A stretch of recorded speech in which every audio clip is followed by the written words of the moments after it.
Hello everyone, welcome to Brad Scribbles. I am JP Brad. Students, as we all know, CBSE ने कल revised syllabus release ਕੀਤਾ for this academic year. तो students ਤੁਹਾਨੂੰ ਪਤਾ ਹੋਣਾ ਚਾਹੀਦਾ ਹੈ syllabus has been reduced by 30%. ਬੱਲੇ ਬੱਲੇ ਬੱਲੇ ਬੱਲੇ ਬੱਲੇ ਬੱਲੇ ਬੱਲੇ ਬੱਲੇ ਬੱਲੇ ਬੱਲੇ ਬੱਲੇ ਬੱਲੇ ਮੈਨੂੰ ਸੱਚੀ ਦੱਸੋ ਕਿੰਨੇ ਬੱਚਿਆਂ ਨੇ ਬੱਲੇ ਬੱਲੇ ਕੀਤੀ ਸੀ। ਬਹੁਤਿਆਂ ਨੇ ਤਾਂ ਭੰਗੜਾ ਵੀ ਪਾਇਆ ਹੋਣਾ ਹੈਨਾ।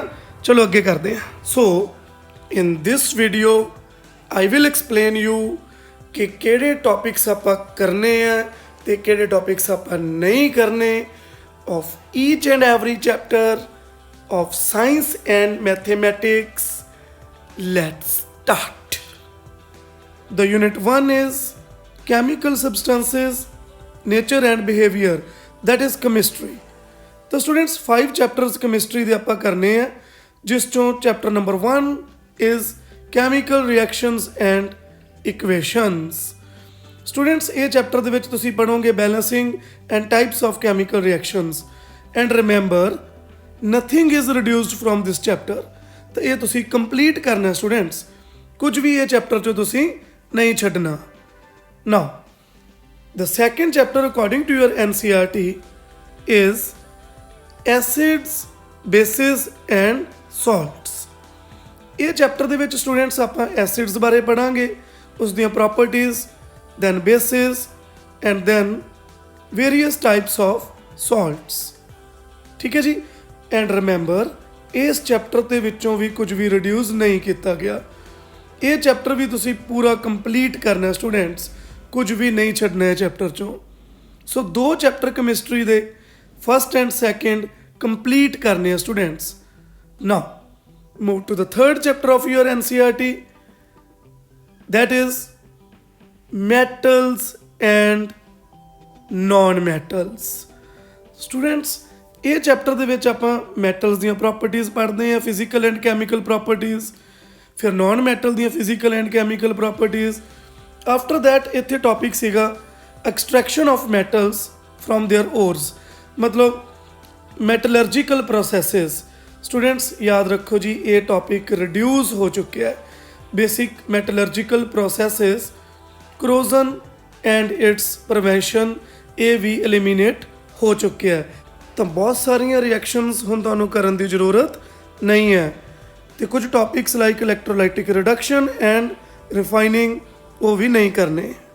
ਤਾਂ ਯਾਦ ਰੱਖੋ ਬਹੁਤ ਈਜ਼ੀ ਹੋ ਗਿਆ ਹੁਣ ਇਹ ਚੈਪਟਰ, ਇਸ ਦਾ ਇੱਕ ਕਾਫੀ ਵੱਡਾ ਪੋਰਸ਼ਨ ਰਿਮੂਵ ਕਰ ਦਿੱਤਾ ਗਿਆ ਹੈ। Now move to chapter number 4, carbon and its compounds. Remember students, ਇਹ ਚੈਪਟਰ ਕੈਮਿਸਟਰੀ ਦਾ ਸਭ ਤੋਂ ਲੈਂਥੀ ਚੈਪਟਰ ਸੀ, ਹੈ ਨਹੀਂ ਸੀ। ਤੇ ਇਹ ਚੈਪਟਰ ਬੱਚਿਆਂ ਨੂੰ ਕਾਫੀ ਮੁਸ਼ਕਿਲ ਵੀ ਲੱਗਦਾ ਸੀ ਕਿਉਂਕਿ ਇਸ ਦੇ ਵਿੱਚ ਬਹੁਤ ਸਾਰੇ ਟੌਪਿਕਸ ਹੈ, ਨੋਮਨਕਲੇਚਰ, chemical properties like combustion, oxidation, etc., properties of ethanol and ethanoic acid, soaps, detergents। तो ਤੁਸੀਂ ਦੇਖੋਗੇ students more than 90% of the chapter get eliminated. ਤਾਂ 90% ਤੋਂ ਵੀ ਜ਼ਿਆਦਾ ਚੈਪਟਰ ਖਤਮ ਹੋ ਚੁੱਕਿਆ ਹੈ, ਕੁਝ ਵੀ ਨਹੀਂ ਕਰਨਾ ਉਸ ਚੋਂ। ਤੁਸੀਂ ਦੇਖੋਗੇ ਬੜੇ ਈਜ਼ੀ 3 ਟੌਪਿਕ ਛੱਡੇ ਆ, covalent bonding in carbon compounds, versatile nature of the carbon and homology series. These 3 topics are very very easy. ਜਿੰਨੇ ਵੀ ਡਿਫਿਕਲਟ ਟੌਪਿਕ ਸੀਗੇ ਸਾਰੇ ਹੀ ਖਤਮ ਕਰਤੇ। चलो जी आगे चलिए। Periodic classification of elements, chapter number 5, last chapter of chemistry. तो स्टूडेंट्स केमिस्ट्री दे विच 5 चैप्टर्स है जिवें तुहानूं दस्सिया सी। This is the 5th chapter, periodic classification of elements. And remember students ये चैप्टर दे विचों कुछ भी रिड्यूस नहीं किया, ये तुसीं कंप्लीट पढ़ना होगा। Okay ji. Now we move towards the next unit, second unit, that is biology, world of living, and the chapter is life processes, chapter number 6. Students काफ़ी lengthy chapter है ये, इस चो कुछ भी remove नहीं होया। याद रखो ये तुसी complete chapter करना है। इस दे 4 parts ने, nutrition, respiration, transportation and excretion. ये चारों टॉपिक्स ही तुसी करने हैं। Now the 7th chapter is control and coordination in animals and plants. Students, ये NCERT का 7th चैप्टर है। एक्चुअल च ये है नहीं सी, क्योंकि स्टूडेंट्स ये पूरा चैप्टर कंप्लीट चैप्टर ही एलिमिनेट हो गया, कुछ भी नहीं आऊगा चैप्टर चो तुहानू। ठीक है जी, तो ये चैप्टर तुहानू करन दी जरूरत नहीं है, ये याद रखो। Okay, now we move to next chapter, reproduction, chapter number 8। Now students, एक कंप्लीट चैप्टर ही करना है तुसी, ये कंप्लीट करना है। इस दे दो पार्ट्स ने, asexual reproduction and sexual reproduction, after that contraceptive methods and various reproductive diseases। ये सारा चैप्टर तुसी कंप्लीट करना है, इस चो कुछ भी नहीं छड्डना। ठीक है जी। Now the next chapter, chapter number 9 is heredity and evolution. Remember, ये चैप्टर दो पार्ट्स दे विच डिवाइडेड है, heredity and evolution. You will be happy to hear that evolution part is removed from the syllabus. Students, is the evolution part udata, and we have to do only heredity and sex determination. So बस यही दो topics ਆਪਾਂ करने हैं, evolution नहीं करना। Now next is unit 3, natural phenomena. It comes under physics. Students, बड़े ध्यान नाल देखो, ਇੱਥੇ ਮੈਂ ਤੁਹਾਨੂੰ ਐਰੋ ਦੇ ਨਾਲ ਦਿਖਾਣਾ ਹੈ। ਇਹ ਪੂਰਾ ਕੰਪਲੀਟ ਚੈਪਟਰ ਹੈ ਜੀ, light, reflection and refraction, chapter number 10। Students, ਇਹ 10th ਚੈਪਟਰ ਕੰਪਲੀਟ ਆਊਗਾ, ਇਸ ਦਾ ਕੋਈ ਵੀ ਟੌਪਿਕ ਤੁਸੀਂ ਨਹੀਂ ਛੱਡਣਾ। ਇਹ ਚੈਪਟਰ ਦੇ ਵਿੱਚ ਨਿਊਮੈਰੀਕਲਸ ਵੀ ਹੋਣਗੇ ਤੇ ਥਿਊਰੀ ਵੀ ਹੋਊਗੀ ਐਂਡ ਰੇ ਡਾਇਗਰਾਮਸ ਵੀ ਹੋਣਗੇ। Now move to chapter number 11, human eye and the colourful world. CBSE has deleted some topics from this chapter. Number 1 is functioning of lens in human eye, defects of vision and its corrections, applications of spherical mirrors and lenses। ਤਾਂ ਕਹਿ ਸਕਦੇ ਹੋ ਤੁਸੀਂ half chapter delete ਹੋ ਚੁੱਕਿਆ ਹੈ। ਜੋ ਬਚੇ ਹੋਏ ਟੌਪਿਕਸ ਨੇ, they are refraction of light through prism, dispersion of light, scattering of light and their applications. And the next unit is effects of current, physics। Students, is ਦੇ under दो chapters है। Your chapter number 12, current and electricity, ये chapter तुसी complete करना है। Students, कुछ भी ये chapter चो नहीं छड्डना, कुछ भी इस chapter चो नहीं remove होया। ठीक है, complete करना है chapter number 12। Now next chapter is magnetic effects of electric current, chapter number 13 according to your NCERT। Students, इस chapter ਦੇ ਵਿੱਚੋਂ ਕਾਫੀ topics remove ਹੋਏ ਹੈ।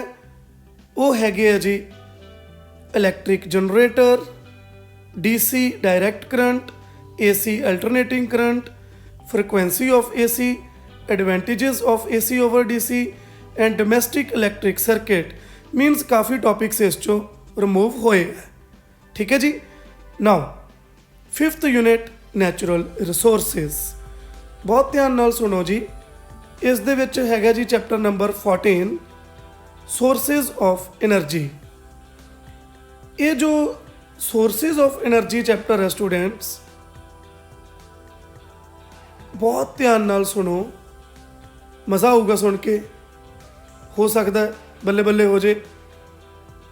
इस चैप्टर कंप्लीट एलिमिनेट हो चुका है।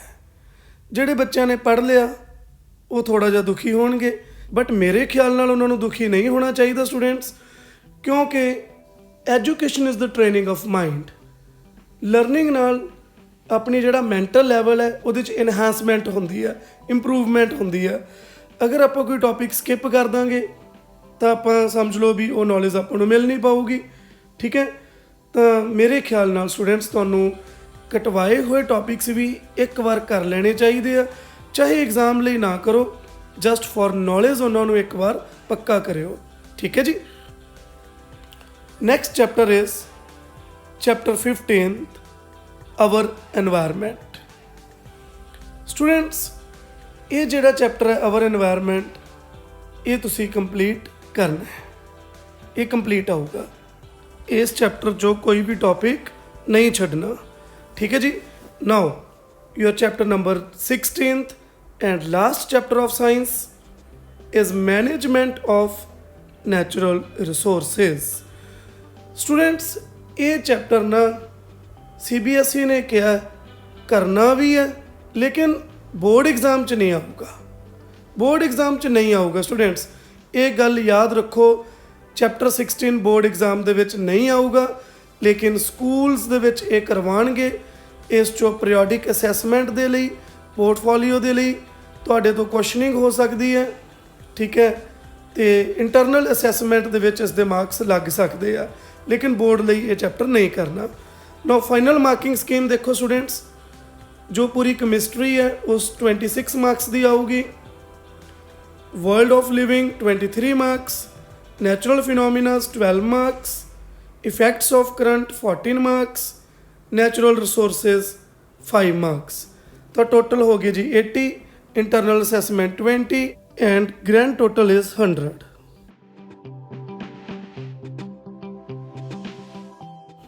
Now we will discuss syllabus of mathematics in complete detail। तो students, पहला यूनिट हैगा number system and first chapter is real numbers। students, इस chapter ਦੇ ਅੰਦਰ ਇੱਕ concept ਸੀ Euclid division lemma, ਜੋ ਕਿ ਇਸ ਵਾਰ ਰਿਮੂਵ ਕਰ ਦਿੱਤਾ ਗਿਆ। तो student, ਜਿੰਨੇ ਵੀ questions ਹੋਣਗੇ related to Euclid division algorithm ਉਹ ਆਪਾਂ ਹੁਣ ਨਹੀਂ ਕਰਾਂਗੇ। That means exercise 1.1 question number 2, 4 and 5 ਤੁਹਾਨੂੰ ਕਰਨ ਦੀ ਜ਼ਰੂਰਤ ਨਹੀਂ ਹੈ, ਤੇ ਨਾ ਹੀ ਇਸ ਤਰ੍ਹਾਂ ਦੇ ਕੁਐਸਚਨ ਐਕਸਟਰਾ ਬੁੱਕਸ ਦੇ ਵਿੱਚੋਂ ਕਰਨ ਦੀ ਜ਼ਰੂਰਤ ਹੈ which are related to Euclid division lemma। Is it clear? Many students of class 10th find this topic difficult, so ਹੁਣ ਉਹ ਬੱਚਿਆਂ ਲਈ easy ਹੋ ਗਿਆ। Now move to the second unit, algebra। It contains chapter number 2, polynomials। students, जो ये polynomial chapter है, इस दे अंदर एक पोर्शन रिमूव किया गया है। तो देखो केड़ा टॉपिक रिमूव होया, statement and simple problems on division algorithm for polynomials with real coefficients। मतलब जिन्ने भी division algorithm नाल स्टेटमेंट या सिंपल क्वेश्चन सीगे वो सारे हुण नहीं करने। That means there is no need to do exercise 2.3 and some questions of optional exercise 2.4।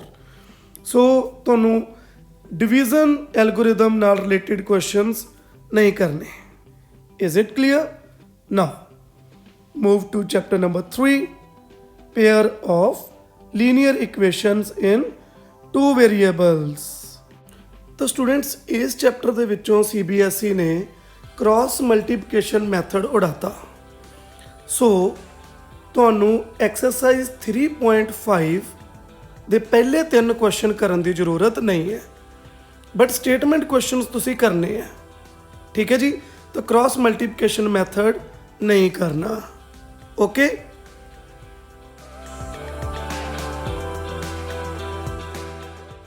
Now move to chapter number 4, quadratic equations। students, quadratic equation chapter बहुत easy हो गया, क्योंकि students जिन्ने भी word question सी, word question means statement questions, ਉਹ ਹੁਣ ਆਪਾਂ ਨਹੀਂ ਕਰਾਂਗੇ।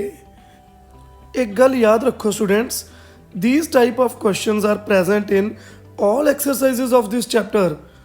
so हर एक एक्सरसाइज ਦੇ ਵਿੱਚ ਜਿਹੜੇ ਵੀ ਸਟੇਟਮੈਂਟ ਕੁਐਸਚਨਸ ਹੈ, ਦੈਟ ਮੀਨਸ ਵਰਡ ਕੁਐਸਚਨਸ ਹੈ, ਜਾਂ ਉਹਨੂੰ ਆਪਾਂ ਸਿਚੁਏਸ਼ਨਲ ਪ੍ਰੋਬਲਮਸ ਵੀ ਕਹਿ ਸਕਦੇ ਹਾਂ, ਉਹ ਆਪਾਂ ਨਹੀਂ ਕਰਾਂਗੇ। Now the chapter becomes very very easy. Now chapter number 5 is arithmetic progression AP। Students ਇਸ ਚੈਪਟਰ ਦੇ ਵਿੱਚ ਤੁਸੀਂ ਐਕਸਰਸਾਈਜ਼ 5.1 5.2 ਕੰਪਲੀਟ ਕਰਨੀ ਹੈ, ਉਹ ਕੰਪਲੀਟ ਕਰਨੀ, ਉਸ 'ਚੋਂ ਕੁਝ ਵੀ ਨਹੀਂ ਕੱਟਿਆ ਗਿਆ। ਐਂਡ ਐਕਸਰਸਾਈਜ਼ 5.3 ਦੇ ਫਸਟ 14 ਕੁਐਸਚਨਸ ਵੀ ਕਰਨੇ ਹੈ ਬਸ। ਉਸ 'ਚੋਂ ਜਿਹੜੇ ਸਟੇਟਮੈਂਟ ਕੁਐਸਚਨਸ ਹੈ, ਵਰਡ ਪ੍ਰੋਬਲਮਸ ਹੈ related to sum of N terms, ਉਹ ਨਹੀਂ ਕਰਨੇ। ਮੈਂ ਤੁਹਾਨੂੰ ਦੱਸ ਰਿਹਾ ਉਹ ਕਿਹੜੇ ਕਿਹੜੇ ਹੈ। Question number 15 16 17 18 19 and 20 question of exercise 5.3 ਤੁਸੀਂ ਨਹੀਂ ਕਰਨੇ। ਮਤਲਬ ਜਿੰਨੀਆਂ ਵੀ ਵਰਡ ਪ੍ਰੋਬਲਮਸ ਹੈ, ਸਮ ਆਫ ਐਂਡ ਟਰਮਸ ਦੇ ਰਿਲੇਟਿਡ, ਉਹ ਤੁਸੀਂ ਨਹੀਂ ਕਰਨੀਆਂ ਕਿਸੇ ਵੀ ਬੁੱਕ ਤੋਂ। ਓਕੇ ਜੀ। Now students move to chapter number 6 triangles. ਤਾਂ ਸਟੂਡੈਂਟਸ ਇਹ ਜੋ ਟਰਾਇੰਗਲ ਚੈਪਟਰ ਹੈ, ਇਸ ਦੇ ਵਿੱਚ ਕਾਫੀ ਸਾਰੀਆਂ ਥਿਓਰਮਸ ਹੈ ਤੇ ਉਸ ਦੇ ਨਾਲ ਰਿਲੇਟਡ ਕੁਐਸਚਨਸ ਹੈ। ਇਸ ਵਾਰ ਤੁਸੀਂ 2 ਥਿਓਰਮਸ ਨਹੀਂ ਕਰਨੀਆਂ। ਕਿਹੜੀਆਂ ਥਿਓਰਮਸ? ਮੈਂ ਤੁਹਾਨੂੰ ਨੰਬਰ ਬੋਲ ਰਿਹਾ students. Theorem 6.6 according to your NCERT and theorem 6.9। Theorem 6.6 and theorem 6.9 that is area of similar triangles and converse of Pythagoras theorem। ਠੀਕ ਹੈ, ਇਹ 2 ਥਿਓਰਮਸ ਤੁਸੀਂ ਨਹੀਂ ਕਰਨੀਆਂ, ਬਾਕੀ ਸਾਰਾ ਚੈਪਟਰ ਤੁਸੀਂ ਕਰਨਾ ਹੈ। ਸਿਰਫ ਇਹ 2 ਥਿਓਰਮਸ ਦੇ ਪ੍ਰੂਫ ਤੁਸੀਂ ਨਹੀਂ ਕਰਨੇ। ਠੀਕ ਹੈ ਜੀ, ਬਾਕੀ ਸਾਰਾ ਚੈਪਟਰ ਐਜ਼ ਇਟ ਇਜ਼ ਤੁਸੀਂ ਕਰਨਾ ਹੈ। Now move to next chapter, chapter number 7 coordinate geometry. Students ਇਹ ਚੈਪਟਰ ਦੇ ਵਿੱਚ ਤੁਸੀਂ exercise 7.3 that is area of triangle, ਇਹ ਤੁਸੀਂ ਕੰਪਲੀਟ ਐਕਸਰਸਾਈਜ਼ ਕੈਂਸਲ ਕਰ ਦਿਓ। ਠੀਕ ਹੈ, ਕ੍ਰਾਸ ਲਗਾ ਦਿਓ। ਇਹ ਕੰਪਲੀਟ ਐਕਸਰਸਾਈਜ਼ ਤੁਸੀਂ ਨਹੀਂ ਕਰਨੀ, exercise 7.3। Now move to the next chapter, your chapter number 8 that is introduction to trigonometry and trigonometric identities। In this chapter students exercise 8.3 ਨਹੀਂ ਕਰਨੀ। ਤੁਸੀਂ ਕੰਪਲੀਟ 8.3 ਐਕਸਰਸਾਈਜ਼ ਦੇ ਉੱਪਰ ਕ੍ਰਾਸ ਲਗਾ ਦਿਓ।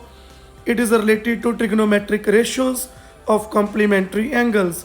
6 ਆਇਡੈਂਟੀਟੀਜ਼ ਸੀਗੀਆਂ ਇਸ ਦੇ ਅੰਦਰ। sin 90 minus theta is equal to cos theta, like that। ਤਾਂ ਸਟੂਡੈਂਟਸ ਇਹ ਕੰਪਲੀਟ ਐਕਸਰਸਾਈਜ਼ 8.3 ਤੁਸੀਂ ਨਹੀਂ ਕਰਨੀ, ਬਾਕੀ ਸਾਰਾ ਚੈਪਟਰ ਤੁਸੀਂ ਕਰਨਾ ਹੈ। It is very important chapter. Okay ਜੀ। Now move to next chapter that is heights and distances। ਇਸ ਨੂੰ ਐਪਲੀਕੇਸ਼ਨਸ ਆਫ ਟ੍ਰਿਗਨੋਮੈਟਰੀ ਵੀ ਕਹਿ ਦਿੰਦੇ ਆ। This is chapter number 9। Students ਇਹ ਚੈਪਟਰ ਤੁਸੀਂ ਕੰਪਲੀਟ ਕਰਨਾ ਹੈ, ਇਸ ਦੇ ਵਿੱਚ ਕੋਈ ਵੀ ਪਾਰਟ ਕੈਂਸਲ ਨਹੀਂ ਹੋਇਆ। ਬਹੁਤ ਈਜ਼ੀ ਹੈ, ਇੱਕ ਹੀ ਐਕਸਰਸਾਈਜ਼ ਹੈ ਬਸ। ਠੀਕ ਹੈ, it is related to applications of trigonometry. ਠੀਕ ਹੈ ਜੀ, 100% ਇਸ ਚੋਂ ਕੁਐਸਚਨ ਆਉਂਦਾ ਹੁੰਦਾ and it is very easy chapter. Okay ਜੀ। Now move to the next chapter, circles, chapter 10th, chapter number 10। yes, तो students ਇਸ ਜਿਹੜਾ circles chapter ਹੈ, ਇਹ ਵੀ ਤੁਸੀਂ complete ਕਰਨਾ ਹੈ। nothing is cancelled from this chapter। ਕੋਈ ਵੀ topic ਇਸ ਚੋਂ remove ਨਹੀਂ ਕੀਤਾ, ਤਾਂ ਤੁਸੀਂ complete circle chapter ਕਰਨਾ ਹੈ। ਠੀਕ ਹੈ ਜੀ। now chapter 11 constructions. Students construction chapter ਦੇ ਵਿੱਚੋਂ ਇੱਕ ਬਹੁਤ ਵੱਡਾ ਪੋਰਸ਼ਨ ਰਿਮੂਵ ਕਰਤਾ, that is construction of triangle similar to a given triangle. That means exercise 11.1 ਇਸ ਦਾ ਤੁਸੀਂ ਸਿਰਫ ਕੁਐਸਚਨ ਨੰਬਰ 1 ਕਰਨਾ ਹੈ, ਬਾਕੀ ਕੋਈ ਵੀ ਕੁਐਸਚਨ ਨਹੀਂ ਕਰਨਾ। ਰਿਮੈਂਬਰ ਐਕਸਰਸਾਈਜ਼ 11.1 ਦਾ ਪਹਿਲਾ ਕੁਐਸਚਨ ਤੁਸੀਂ ਕਰਨਾ ਹੈ, ਬਾਕੀ ਸਾਰੇ ਕੁਐਸਚਨਸ ਦੇ ਉੱਪਰ ਕ੍ਰਾਸ ਲਗਾ ਦਿਓ, ਉਹ ਤੁਸੀਂ ਨਹੀਂ ਕਰਨੇ। ਠੀਕ ਹੈ ਜੀ। ਐਂਡ ਐਕਸਰਸਾਈਜ਼ 11.2 ਤੁਸੀਂ ਕੰਪਲੀਟ ਕਰਨੀ ਹੈ ਸਟੂਡੈਂਟਸ। ਐਕਸਰਸਾਈਜ਼ 11.2 ਸਿਲੇਬਸ ਦੇ ਵਿੱਚ ਹੈ। This is related to tangent to circle from a point outside it, ਇਹ ਕਰਨੀ ਹੈ। Now unit 6 mensuration and chapter number 12, area related to circles. Students, ਇਹ ਆਲਮੋਸਟ ਸਾਰਾ ਹੀ ਚੈਪਟਰ ਤੁਸੀਂ ਕਰਨਾ ਹੈ। ਬਸ ਇਸ ਦੇ ਵਿੱਚੋਂ ਇੱਕ ਟੌਪਿਕ ਕਟਵਾਇਆ ਜੋ ਕਿ ਆਪਾਂ ਨਹੀਂ ਕਰਨਾ। ਉਹ ਇੱਕ ਟੌਪਿਕ ਨਹੀਂ, ਐਕਚੁਅਲੀ ਇੱਕ ਕੁਐਸਚਨ ਹੀ ਹੈ, ਠੀਕ ਹੈ। ਬਸ ਉਹ ਕੁਐਸਚਨ ਜਿਹਦੇ ਵਿੱਚ ਐਂਗਲ 120 ਡਿਗਰੀ ਹੋਊਗਾ। ਤਾਂ ਸਟੂਡੈਂਟਸ ਮੈਂ ਤੁਹਾਨੂੰ ਦੱਸ ਦਿੰਦਾ, ਇਹ ਹੈਗਾ ਜੀ ਐਕਸਰਸਾਈਜ਼ 12.2 ਕੁਐਸਚਨ ਨੰਬਰ 7 ਜੋ ਤੁਸੀਂ ਨਹੀਂ ਕਰਨਾ। ਐਕਸਰਸਾਈਜ਼ 12.2 ਕੁਐਸਚਨ ਨੰਬਰ 7 ਉਹ ਤੁਸੀਂ ਕੱਟ ਦਿਓ, ਉਹ ਨਹੀਂ ਕਰਨਾ। ਬਾਕੀ ਸਾਰਾ ਚੈਪਟਰ ਐਜ਼ ਇਟ ਇਜ਼ ਕਰਾਂਗੇ। ਓਕੇ ਜੀ। Now move to next chapter 13, surface area and volumes. Students ਧਿਆਨ ਨਾਲ ਸਮਝੋ, ਇਹ ਚੈਪਟਰ ਦੇ ਵਿੱਚੋਂ ਇੱਕ ਟੌਪਿਕ ਰਿਮੂਵ ਕੀਤਾ ਗਿਆ। ਉਹ ਟੌਪਿਕ ਦਾ ਨੇਮ ਹੈਗਾ ਫਰਸਟਮ ਆਫ ਕੋਨ। ਸਟੂਡੈਂਟਸ, ਫਰਸਟਮ ਆਫ ਕੋਨ ਨਾਲ ਰਿਲੇਟਡ ਜੋ ਐਕਸਰਸਾਈਜ਼ ਹੈ ਦੈਟ ਇਜ਼ ਐਕਸਰਸਾਈਜ਼ 13.4, ਉਹ ਕੰਪਲੀਟ ਕੈਂਸਲ ਕਰ ਦਿਓ।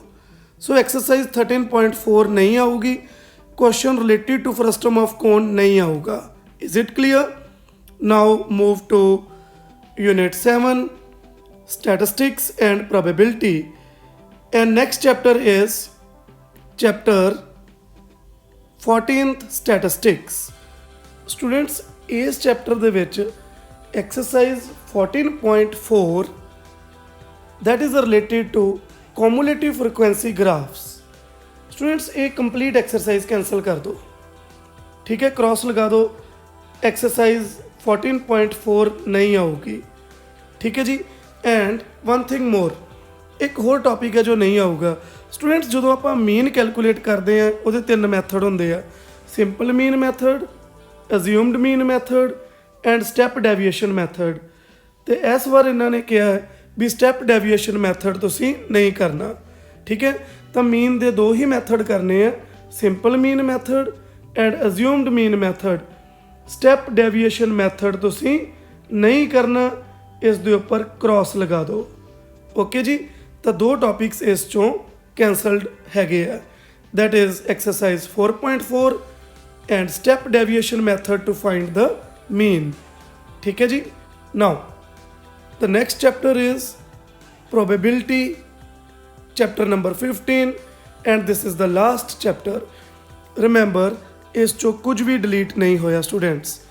ਪ੍ਰੋਬੇਬਿਲਿਟੀ ਬਹੁਤ ਈਜ਼ੀ ਚੈਪਟਰ ਹੈ ਤੇ ਕੰਪਲੀਟ ਕਰਨਾ ਹੈ, ਠੀਕ ਹੈ ਜੀ। ਨਾਓ ਆਪਾਂ ਮਾਰਕਿੰਗ ਸਕੀਮ ਵੀ ਦੇਖ ਲੈਂਦੇ ਹਾਂ students. Number system unit 6 marks, algebra 20 marks, coordinate geometry 6 marks, geometry 15, trigonometry 12, mensuration 10, statistics and probability 11 marks. So total is 80 marks. Okay ji.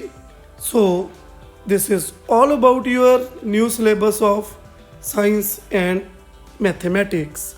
एक गल का ख्याल रखो स्टूडेंट्स, अगर सिलेबस रिड्यूस होया ਇਹਦਾ ਮਤਲਬ ਇਹ ਨਹੀਂ ਆਪਾਂ ਲੇਜ਼ੀ ਹੋ ਜਾਈਏ, ਠੀਕ ਹੈ, ਬਲਕਿ ਇਸ ਨੂੰ ਇੱਕ ਮੌਕੇ ਦੀ ਤਰ੍ਹਾਂ ਸਮਝੋ, ਠੀਕ ਹੈ। ਤੁਹਾਡੇ ਕੋਲ ਇੱਕ ਅਪਰਚੂਨਿਟੀ ਹੈ ਕਿ ਤੁਸੀਂ ਬਹੁਤ ਅੱਛਾ ਪਰਫਾਰਮ ਕਰ ਸਕਦੇ ਹੋ, ਠੀਕ ਹੈ, ਬਹੁਤ ਅੱਛਾ ਸਕੋਰ ਲੈ ਕੇ ਆ ਸਕਦੇ ਹੋ। ਤਾਂ ਕਰਕੇ ਸਟੂਡੈਂਟਸ ਪੂਰਾ ਪੋਜ਼ਿਟਿਵਲੀ, ਪੂਰੇ ਇੰਟਰਸਟ ਨਾਲ ਤੁਸੀਂ ਸਟੱਡੀ ਕਰਨੀ ਹੈ, ਠੀਕ ਹੈ। ਐਂਡ ਇਹ ਵੀਡੀਓ ਨੂੰ ਆਪਣੇ ਫਰੈਂਡਸ ਨਾਲ ਸ਼ੇਅਰ ਕਰ ਦਿਓ, ਚੈਨਲ ਨੂੰ ਸਬਸਕ੍ਰਾਈਬ ਕਰ ਦਿਓ ਅਗਰ ਨਹੀਂ ਕੀਤਾ ਤਾਂ। The love of my students boosts my spirit to do more. The main motive of this channel is to provide help to the students by teaching the concepts and providing important information and to make learning easy and enjoyable. So ਮਿਲਦੇ ਹਾਂ students next video ਲੈ ਕੇ ਬਹੁਤ ਜਲਦੀ। Take care. Goodbye for today.